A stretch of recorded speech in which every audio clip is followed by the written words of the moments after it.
你平时要是坐地铁去找乔老师，得要2小时吧？不用，1个半小时多一点。这来回也得3个小时了。别和乔老师说。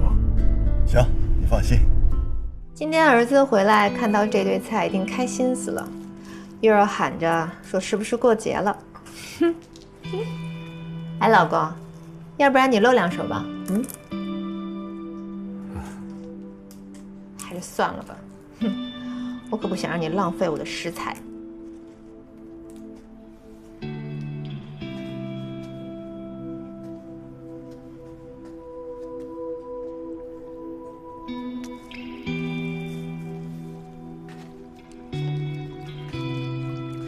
老婆，啊？跟你说件事儿。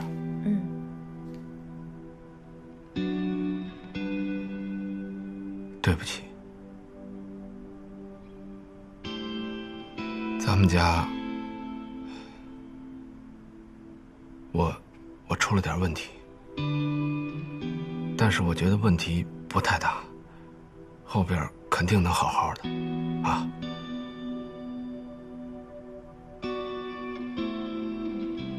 我有信心，你别怕啊。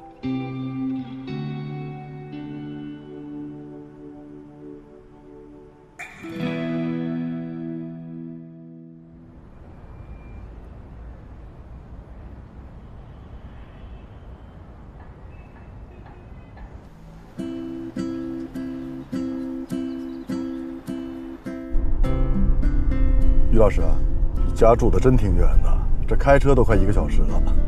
哎，你平时要是坐地铁去找乔老师，得要2小时吧？不用，1个半小时多一点。这来回也得3个小时了。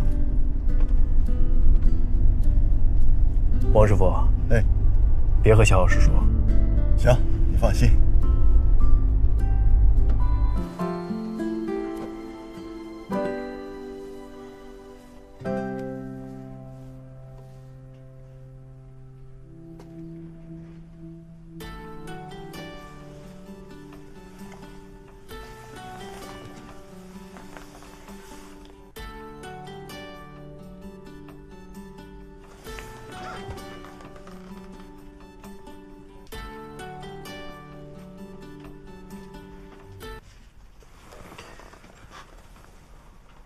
喂，小鱼，我是沈静。我知道。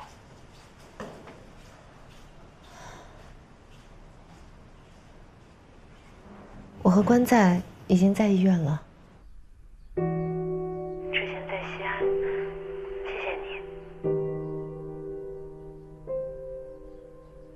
谢谢你照顾他了那么多天。应该的。我正要打电话给你，晚上我去守夜。那我就不说客套话了，可能还要麻烦你一阵子。我们家在上海，没有亲戚。白天我可以把孩子放在宝乐家，但是晚上我得去接他。不麻烦，我收下东西，马上过去。